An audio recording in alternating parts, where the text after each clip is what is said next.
Oi pessoal, tudo bom? Esse é mais um Q&A do Biscuit. Hoje eu vou falar um pouco mais da parte acadêmica de Stanford.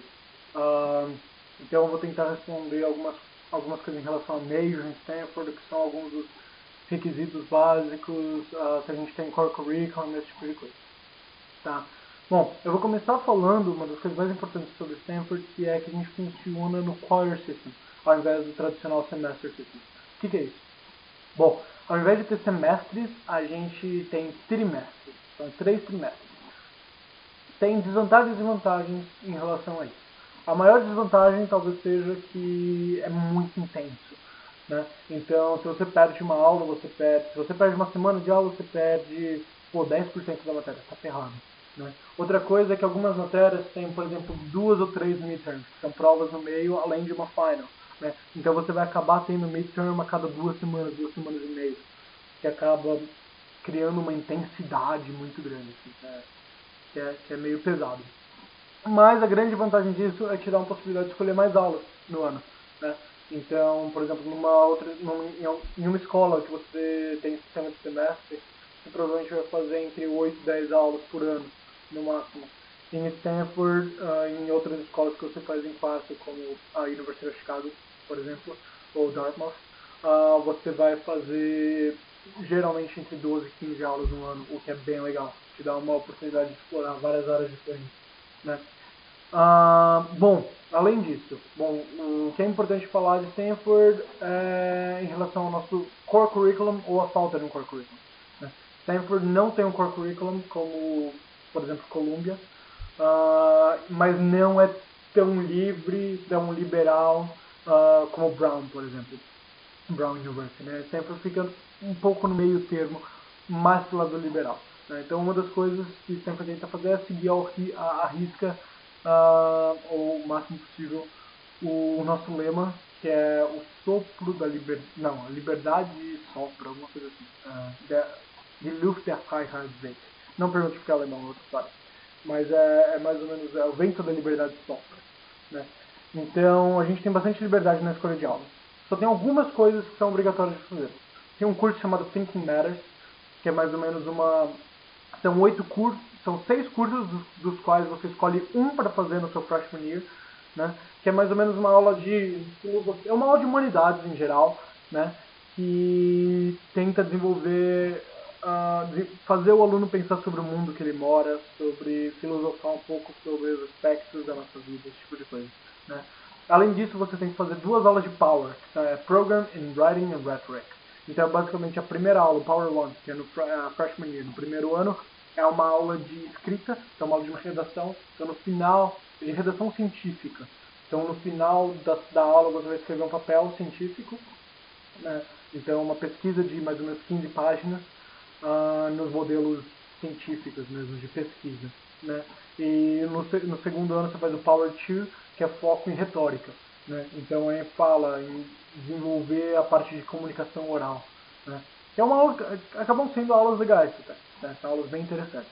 Além disso, você tem que fazer GRs, que são 4 aulas que você não tem que fazer, na verdade, o que eles falam é que você tem que ter feito pelo menos uma aula em matemática, uma aula em ciências, uma aula em humanidades e uma aula em ciências sociais.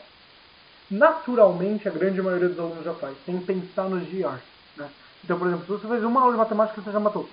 A grande maioria dos alunos faz pelo menos uma aula de matemática. Uma aula de ciência, seja ela biologia, geologia, física, química ou qualquer outra ciência, também já mata a parte de ciências. Ciências sociais, qualquer aula de economia, de geografia, já mata. A grande maioria das pessoas faz pelo menos uma aula de economia. E a parte de humanidades, você também mata sem grandes dificuldades. Né? É muito interessante as aulas de história, que tem aula de política, que tem aula de filosofia. Então, a grande maioria das pessoas mata sem tentar se forçar a fazer essas aulas. Então, são poucos requisitos. É bem legal. Bom, como vocês sabem, as faculdades americanas são baseadas em majors. Em Stanford, você tem até o final do seu segundo ano, ou melhor, até o começo do terceiro ano, para declarar a sua major. O que é declarar a sua major? Contar para a universidade, eu vou me formar nisso. Basicamente isso. Você tem total liberdade de escolha para escolher sua major. Né? Desde que não seja, lógico, medicina e direito, como vocês já devem saber. Mas você tem total liberdade para escolher sua major até o começo do terceiro ano. Então você tem 2 anos para explorar bastante. que é bem legal. Aí cada major tem uma estrutura diferente. Tem majors que são um pouco mais fixos, tem várias aulas que você tem que fazer para se formar naquilo. Tem majors que são totalmente abertas. Te dão uma opção, por exemplo, tem aulas e falam, escolhe 20 para você se formar, alguma coisa do tipo. Né? Então depende muito do departamento mesmo. Em Stanford você tem a oportunidade de double major, então de fazer de ter duas graduações, né, de ter 2 diplomas no final. É bem corrido, bem apertado, mas é factível. Né?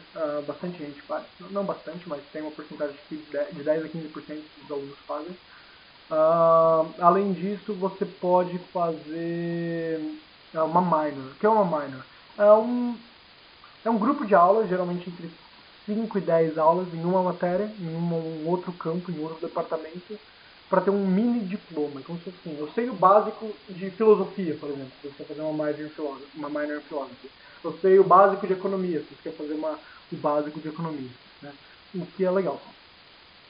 Deixa eu ver o que mais é importante. Bom, a coisa que eu gosto de falar vai ser um pouco bias, né, que eu vou estar puxando certo tempo, mas eu acredito que Stanford é único no sentido que é muito forte, tanto em humanidades, quanto exatas, quanto biológicas. Né? Então, todos os cursos em Stanford estão entre os 10 melhores do mundo, na sua respectiva área. A gente tem um dos melhores cursos de ciências políticas dos Estados Unidos, um dos melhores cursos de computer science dos Estados Unidos, um dos melhores cursos de biologia dos Estados Unidos. Né? Então é bem amplo, eu acho que Stanford não deixa a desejar em nenhuma área. E esse é um dos motivos que me fez escolher Stanford, porque eu não sabia o que eu queria fazer. Então isso me dava uma segurança de que não importa que curso eu decidir fazer, eu vou estar fazendo um dos melhores na área. Né? O que é bem legal. Então a gente tem professores fantásticos em todos os departamentos. Bom, só para vocês terem uma ideia, algumas das mais populares majors de Stanford são Computer Science, Human Biology, que é basicamente pre-med para os alunos que querem fazer medicina depois do mestrado, escola de medicina. Né? Outra major muito popular, International Relations. Né? Então, acho que isso dá para perceber também quão amplo que é o espectro de alunos, dos interesses dos alunos de Stanford. Bom, acho que é isso que eu queria falar.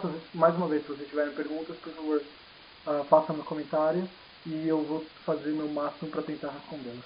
Tá ótimo? Até mais. Tchau, tchau.